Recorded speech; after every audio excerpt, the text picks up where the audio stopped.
Hey guys, I'm back for another installment of the CoronaCorner poetry series.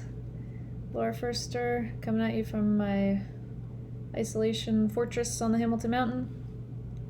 I actually meant to record this yesterday because I'm kind of thinking this is like a Sunday series, but since it's a long weekend, I think I can get away with it.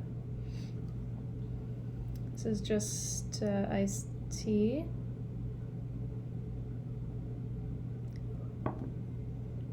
Okay, very icy. So here's my book, The Absence of 13, published last year to a very small fanfare, but exciting nonetheless. So I actually did select my poems in advance this time, so you don't have to watch me awkwardly leaf through pages. You just have to watch me awkwardly exist. First one is called Join, and I picked it because with isolation, the whole coronavirus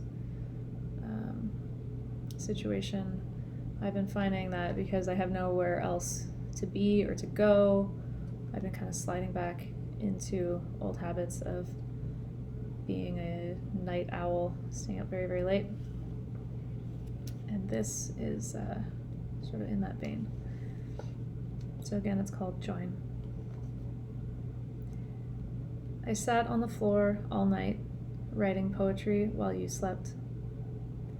I could not sleep so close to you. I could not sleep at all. Time had been nullified, my circadian rhythm cancelled.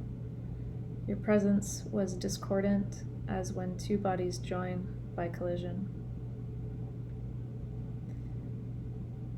While I'm no longer in this particular situation, this particular person can very much identify with my circadian rhythm being cancelled.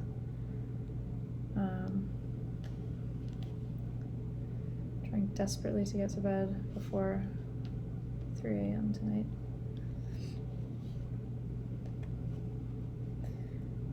It's also been occurring to me that there's something I've forgotten to do.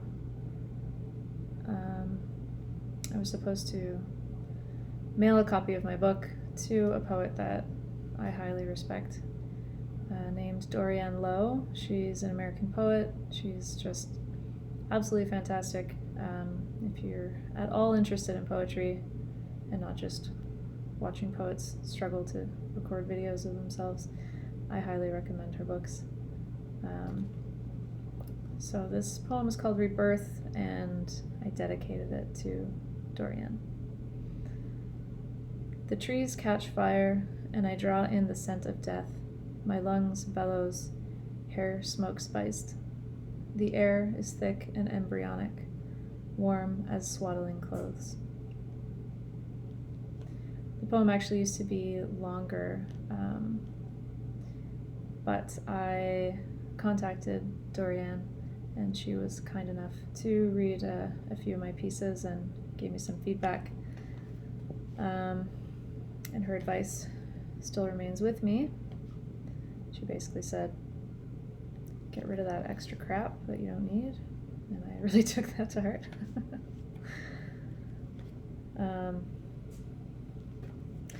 So my book has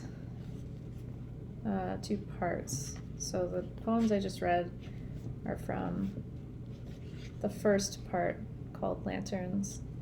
I just thought it'd be kind of interesting to read the last poem from the first section, and then the first poem from the last section. So this is called Instrument. Your eyes have gone dead, put out like a small bulb occupying a windowless room in an industrial basement.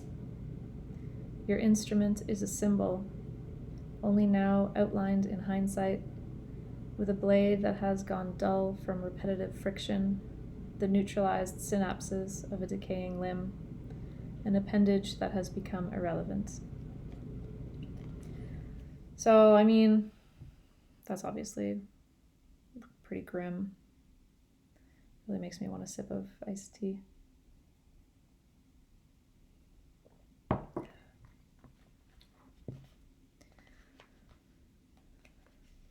And then things changed in my life, and that's where I drew the division between the first and second parts.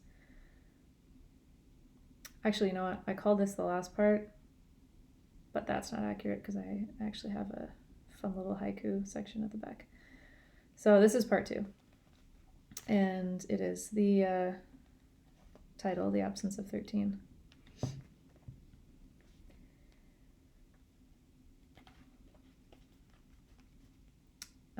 And you know what? I just realized that I also lied about it being the first poem. But I already read this one in the last installment of CoronaCorner, so I'm gonna skip it. But this really does encapsulate the new life that I found myself in. It's called Eclipse. You arrived as an eclipse, and everything sharpened in the cool dark.